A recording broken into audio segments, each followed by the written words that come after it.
Hello there. I'm Larry the Library Gnome. And I'm Whimsy. And I'm Poe. And I'm Norbert. And I'm Miss Holly. And this is Storytime Online.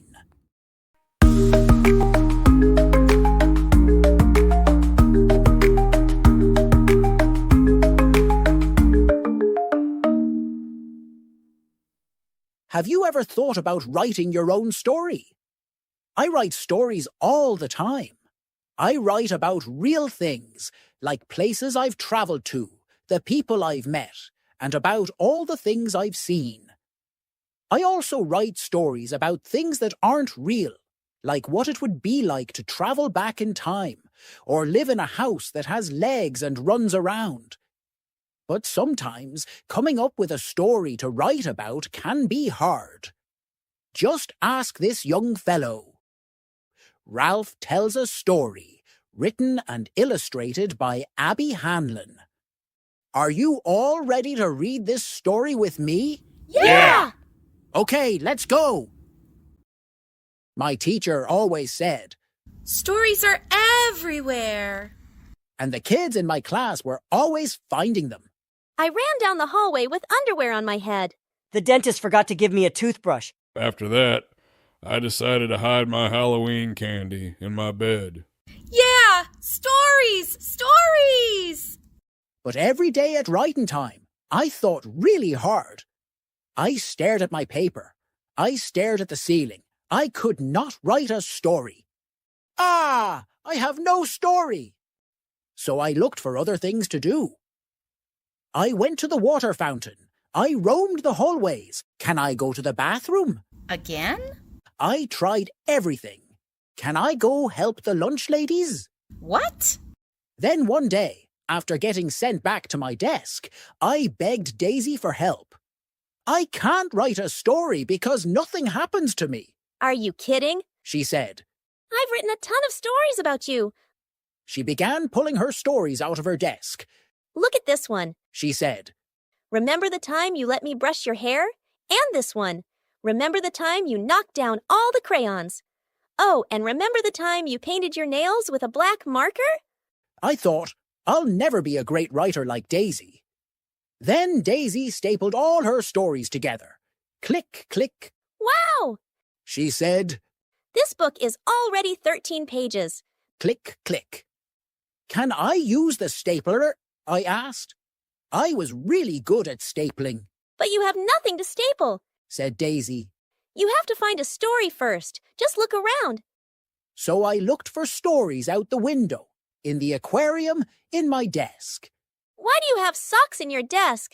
And when my teacher wasn't looking, I looked for stories on the floor, That's my favorite part. Look, my next book. but still no stories. Lying under my desk reminded me of lying in the grass at the park. I closed my eyes and imagined I was at the park, just like that time a little inchworm crawled on my knee. The sun was shining right into my eyes. Squinting, I picked up the wiggly inchworm and looked at it close up. And that's when my teacher found me. What's your story about? She asked. I opened my eyes. I saw an inchworm, Wonderful! she said, I can't wait to read what you wrote. but there was no inchworm story. I sat down and tried to write about the inchworm, but right away I got stuck. Do you know any inchworm stories? I asked Daisy. She just rolled her eyes and kept on writing. And then my teacher said, Writers, come to the rug. Time to share. Me. Ralph, why don't you go first? said the teacher. I pretended that I had lost my paper. It didn't work. He's sitting on it. I walked to the front of the rug. It took a long time. I held my paper against my chest so no one could see it. I was at the park, I said. An inchworm crawled on my knee. It was quiet. My heart went thump, thump, thump, thump. That's when I looked at Daisy.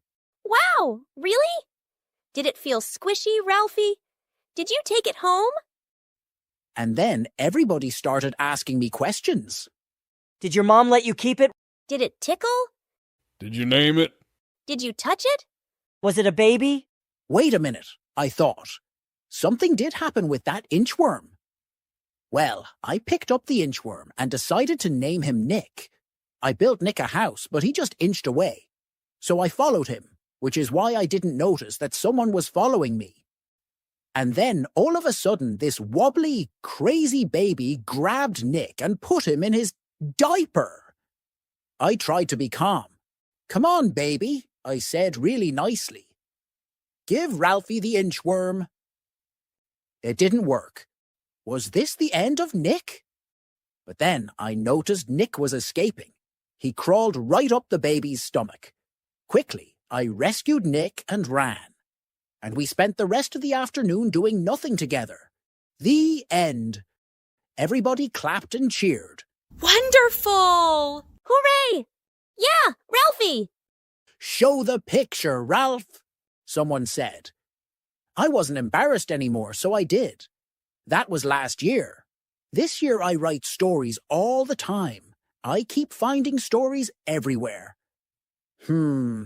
This book might be too thick to staple. If you're like Ralph and having trouble writing a story, here are some helpful tips to get you started. 1. Read a lot. That's right. Being a writer means being a reader. Read as often as you can and as much as you can to gain inspiration for your own stories. 2. Write a lot. Keep a journal with you and write in it often. And don't worry too much about making mistakes. You can always go back and fix them later. 3. Keep it simple. Not everything you write has to be fancy. Sometimes the smallest words make the biggest impact. 4. Don't be afraid to ask for help.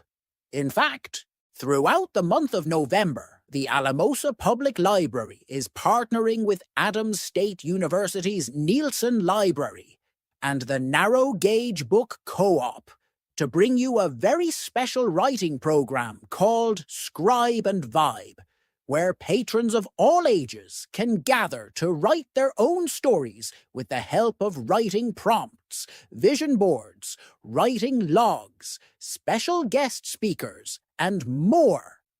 Visit alamosalibrary.org to learn more.